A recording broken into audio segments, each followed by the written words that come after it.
Cette émission est conçue et réalisée par des membres de la communauté en collaboration avec Nous TV.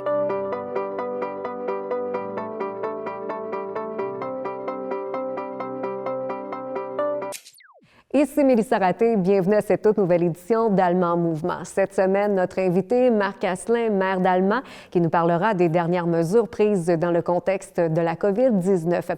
Également, nous parlerons des travaux et des chantiers qui reprendront leur cours dans les prochaines semaines et aussi de l'attente de dates pour les camps de jour et de l'ouverture des marinas et aussi des campings. Bonne émission.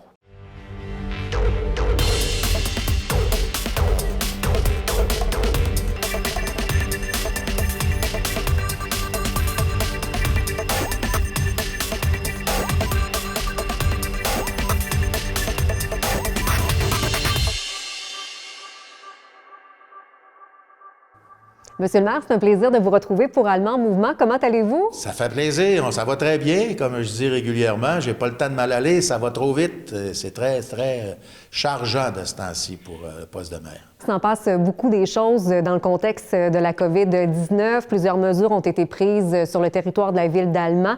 On parle peut-être aussi de déconfinement là, depuis les derniers jours. Comment ça se passe ici, entre autres dans l'édifice municipal et tout ça? Écoutez, on regarde depuis un bout de temps. De toute façon, on se préparait tranquillement à aller sur le déconfinement. Maintenant, on parle de le faire là, pour à partir de lundi. On a quand même travaillé à dégager le personnel. Le personnel, on était toujours en service réduit, le service minimum, service essentiel. Maintenant, plus de 50% du personnel a été rappelé. Et au fur et à mesure qu'on va reprendre le boulot avec les directives qui demeurent toujours sévères et importantes, on va réadapter nos gens là, pour y aller à 100%, pour dire au niveau du service à la population, parce que on a des retards qu'il faut rattraper, là. Absolument. Pour le moment, donc, la population n'est pas admise dans l'édifice de l'Hôtel de Ville? L'Hôtel de Ville demeure toujours fermé au moment où on se parle. Il va falloir adapter aussi les rencontres avec la population. Par contre, on fait du travail, du télétravail, comme vous dites, et puis aussi, on a les contrats ou les demandes de permis ou tout ce qu'il y a du côté collaboration là, avec les préparatifs pour les chantiers de construction se déroule quand même assez bien, soit par téléphone, soit par cellulaire avec les courriels. Et puis, dernièrement, là, on a fait un bilan un peu plus de 70 permis. C'est pas normalement ce qui se passe, c'est beaucoup plus que ça habituellement, mais je vous dirais peut-être autour de 50% là, de ce qu'on fait habituellement est quand même fait, est quand même accordé. Beaucoup pour la rénovation. On voit que les gens confinés se sont trouvés de l'occupation, mais c'est tant mieux. Alors, pour des investissements là, autour de 7 millions de dollars. Alors, la vie va à petit régime, mais il va quand même. Les parcs à chiens, eh bien, il y en a un sur le territoire de la ville d'Allemand. Il est toujours fermé à l'heure actuelle. C'est toujours fermé. Je ne dis pas là, que la population suit les directives à 100%. Dans l'ensemble, la population fait un excellent travail, discipliné. Il y en a qui suivent un peu moins, mais pour la ville, c'est toujours fermé au moment où on se parle. Les parcs aussi pour enfants, là, c'est la même chose. Tant qu'on n'aura pas les directives au niveau de la santé de toute la population du Québec, là, nos spécialistes, nos guides là-dedans, puis je pense qu'à date, ils font un bon travail. Alors, on attend des directives pour aller plus loin du côté des parcs avec les enfants et la famille. Les services aux citoyens, évidemment, sont toujours donnés. Vous venez d'en parler. C'est important de téléphoner ou encore même via le site Internet de la Ville. Tout est vraiment bien indiqué pour rediriger les citoyens et citoyennes. Exactement. Puis les directives se font. Et même, on ajoute à chaque jour, on a des nouvelles directives, des nouveaux confinements à faire, des nouvelles approches à faire aussi. Alors, c'est tout détaillé.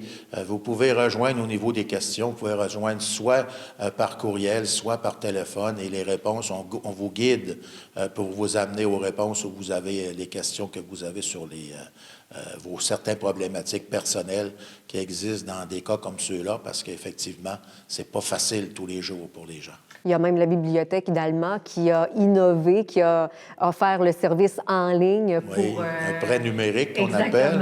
Effectivement. Et puis c'est tant mieux parce que c'est un lieu de rencontre un peu trop confinés. Alors, il fallait maintenir le fait que, pour l'instant, nos bibliothèques ne sont pas ouvertes au public, mais on peut aller se réserver des volumes et des livres avec le numérique. Alors, c'est un plus, c'est un plus. Et on est chanceux dans cette période-ci, dans ces temps-ci, d'avoir ces réseaux électroniques-là qui nous aident à mieux partager, puis surtout mieux se rencontrer par virtualité. Monsieur le maire, en date du 8 mai, on sait que la saison touristique, c'est une saison qui est très attendue ici au Lac-Saint-Jean, très importante aussi pour Allemand. On attend toujours des nouvelles concernant l'ouverture des marinas, concernant l'ouverture aussi des campings. Des recommandations. Moi, je siège, vous savez, là, avec la CIDAL, qui s'occupe justement de soutenir les entreprises, parce que, évidemment, c'est pas facile pour les entreprises. Présentement, à la CIDAL, on a une centaine d'inscriptions qui demandent des soutiens. On les guide vis-à-vis le gouvernement du Québec, les aides qu'ils ont eues dans les programmes et le gouvernement du Canada, mais aussi des fonds locaux que nous avons pour soutenir les entreprises. Et présentement, on attend toujours du déconfinement dans ces secteurs-là, mais c'est quand même pas évident parce que c'est des sources de rassemblement qui peuvent déborder. Alors, il faut faire attention. Alors, pour le moment, marina, camping et tout, on attend des confirmations du gouvernement. Est-ce qu'il y a des projets qui ont dû être annulés ou reportés par rapport à la pandémie? Ben, on n'a qu'à penser à la capitainerie. Quand elle a dû arrêter la capitainerie, la phase 2 de la rivière, on va reprendre tout ça aussi. On avait les fameux circuits de pompage là, pour les égouts de l'île, qui est dans le secteur d'Île-Maligne, qui a été retardé. Rien d'annulé, par exemple? Non, rien d'annulé. C'est des retards, justement, qui devront être rattrapés, mais tout avait été arrêté au niveau chantier. Alors, on est toujours prêt à redémarrer. D'ailleurs, on va redémarrer là, les grands chantiers, ce qui fait en sorte que ces chantiers-là devraient se terminer, mais on avait eu plusieurs arrêts de beaux dossiers qu'on devait mettre à terme, dont celui de la rivière, entre autres, où les gens sont très satisfaits de ce qu'on a fait.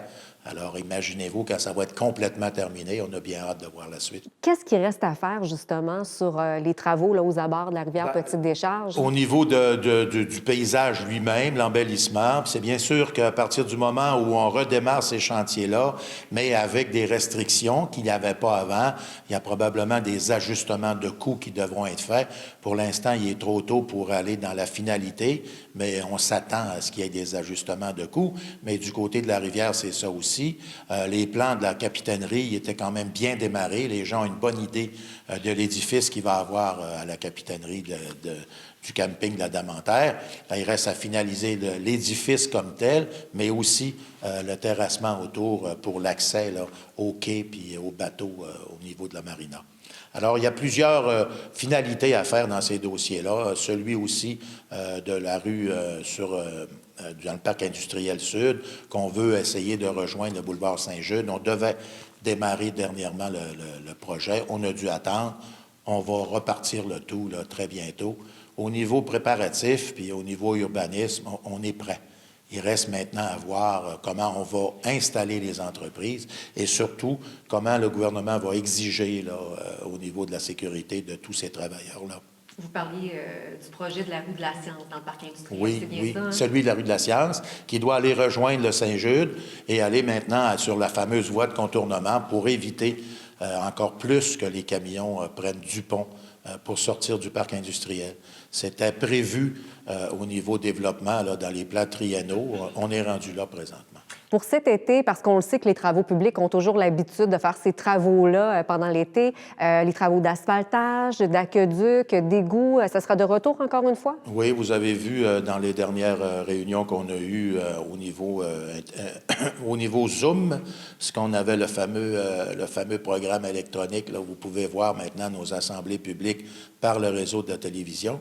On a passé des résolutions pour 2,5 millions de dollars pour plusieurs rues et des travaux aussi concernant les programmes du gouvernement du Québec, toujours dans les rues, concernant l'eau, les égouts et le surfaçage au niveau asphaltage.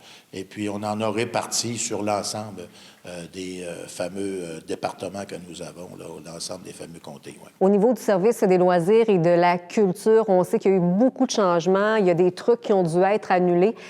Donc, comment ça se passe de ce côté-là? On se prépare au niveau de notre direction. On est tous en train, on est fébriles pour essayer là, pour les 4 jours et tout ce qui s'ensuit. Ça va prendre encore les directives finales concernant les 4 jours. Puis ça va être assez complexe parce que les enfants, c'est pas facile à distancier.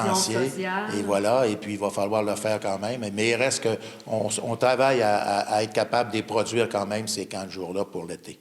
Est-ce que les personnes qui avaient déboursé pour des activités, tout ça, est-ce que ces gens-là seront remboursés? Parce qu'on sait qu'il y a eu plusieurs choses là, qui ont dû être annulées depuis les dernières semaines. Oui, bien, au moment où on se parle, il n'y a pas reporté, mais pas nécessairement annulé. Okay. Pour le moment, on n'a pas eu encore de confirmation d'annulation. C'est des spectacles, entre autres, qui ont été reportés, mais il y a quand même possibilité de se faire rembourser, mais les demandes sont peu nombreuses. Autour de 10 qui ont demandé d'être remboursés. Mais dans l'ensemble, on attend d'être capable de les produire. Si jamais, pour X raison, on ne serait pas capable de les produire, bien sûr qu'il y aurait remboursement. Puis c'est pour la même chose pour les sports et tous ceux qui se sont inscrits là, à des activités sportives. Si c'est impossible de les produire, il y aura possibilité de remboursement là aussi.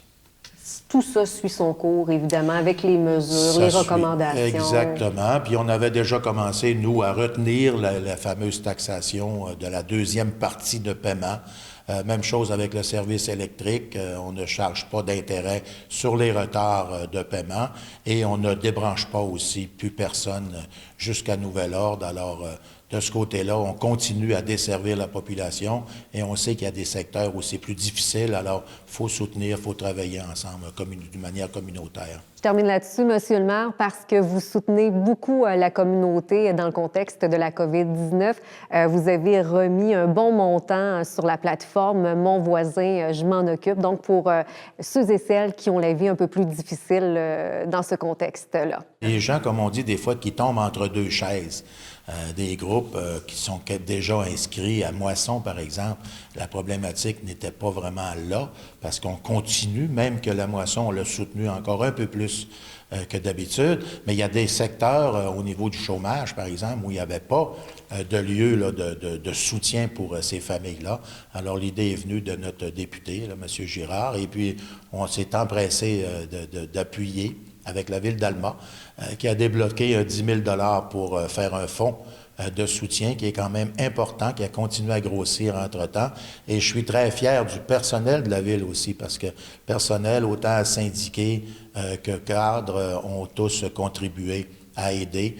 C'est presque autour de ce fameux 10 000 $ que la Ville a mis de fonds. Alors, on est bien fiers de ça. Et il y en a d'autres aussi au niveau de notre MRC qui ont emboîté le pas.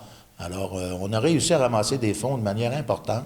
Et puis, ça fait bien, justement, pour aider les gens les plus démunis, les plus mal pris, parce qu'il y en a que c'est plus dur que d'autres. Il faut bien le voir sur le terrain pour se rendre compte qu'il faut se soutenir, puis c'est une manière communautaire de le faire, puis on est bien fiers de ça.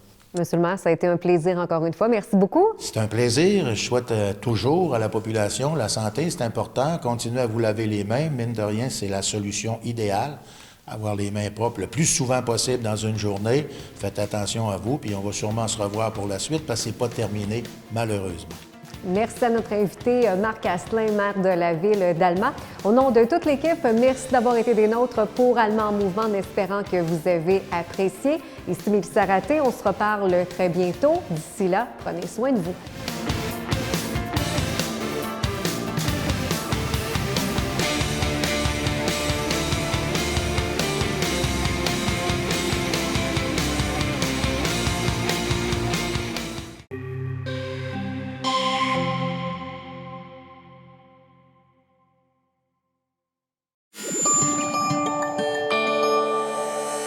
Nous TV, fiers de faire rayonner notre communauté.